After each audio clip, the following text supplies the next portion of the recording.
Gravity, as Newton and Einstein knew it, does not exist. You have to go back, I think it's about 15 years ago. They put gravitometers, down oil wells about 6 miles deep. And just testing what's the gravitational constant that deep. Well, according to Newton and Einstein, it's a certain specific quantity, or within a small range. In fact, they found out that there's something like almost 100 times as much gravity. And that's ridiculous. It shouldn't be that much. So gravity, as Newton and Einstein knew it, as you go down into the Earth, doesn't exist. There's something else far more powerful. And when the United States first sent the first probe away from the Earth up to the moon, and we're the nation that did, not the Russians, why, I remember listening to the radio at the time. The rocket took off, and within minutes they were saying, we've got a perfect course. We'll never have to correct it. It's directly at the moon. It'll arrive there in a few days as it's supposed to. About an hour later, they came on the radio and said, somehow it's gone off course. Massively. We're going to have to make a correction. They made the correction. And once again, they said, we've got it on a perfect course. About an hour later, once again, it was off course. And for the next 3 days, it kept going off course, being put back on course, off course, being put back on course. And they couldn't figure out what's going wrong, because they'd put it on course, and some reason or other, it's going off course. Well, it took them a while to finally reanalyze all the evidence. And what they came up with is the fact that gravity does not exist in space as they thought it did. There's less than 1% of the amount of gravity that there should be.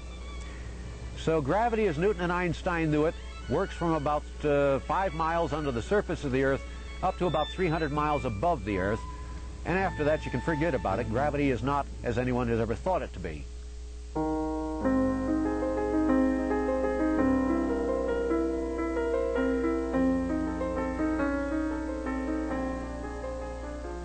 Well, I was finally able to make sense out of what gravity actually is.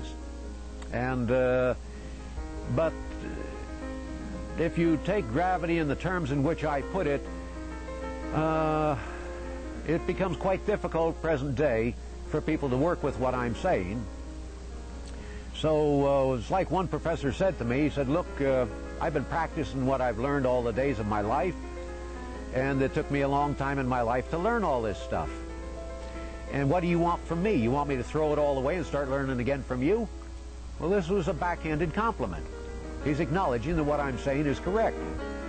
And I told him, no, I don't want you to throw everything away, and you don't have to learn anything from me. Just let me teach the present-day students. In the meantime, you keep teaching what you've always been teaching. Because for at least the next 50 to 100 years, we will still need gravity as you've always known it. We'll still need all the laws and theories that you've always known, because this is what our present-day world technologically is made from. And meantime, what I will teach, it's 50 years before the students will do the research, and sufficient to where they can begin applied research to actually make things from this, and it'll be a century before the world really has to change over to it. So there's a very, very long time element involved here. And if what I'm teaching, should I teach it to the students now at the university, does anyone else have to change over to it? No. Politicians don't. Nobody has to. You're not going to get a spin-off from this for at least 50 years. Now, practical reality here, Einstein was 100 years ago. And in the 1890s, no one really accepted anything he was doing. It wasn't until around 1904 or 1906 or something that they had the eclipse of the sun at Bloemfontein, South Africa. And with the sun being eclipsed by the moon, here was a star behind the sun, and the light curved around to the Earth. Thus he proved curvature of space 1.86 seconds of arc, which was close enough to what he'd predicted. At that time, Einstein's relativity was at the very beginning accepted. This is 1996, 100 years later. And still, there's well over 20% of what Einstein was saying that's never been used. They haven't even touched it yet. It was 50 years until 1950 before anything really had been done about relativity. It wasn't until 1945 before they even had the atom bomb.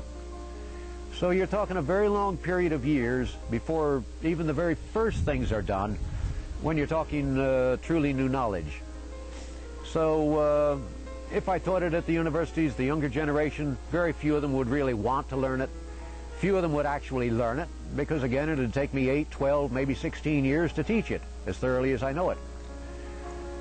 And you'd have very few students that would stay that long in something so totally new because although eventually they'd be called the father of this subject, father of that one, and the beginner of another one, when you come right down to it, it'd be long after they were dead before they get any glory out of it. Money out of it, probably nothing.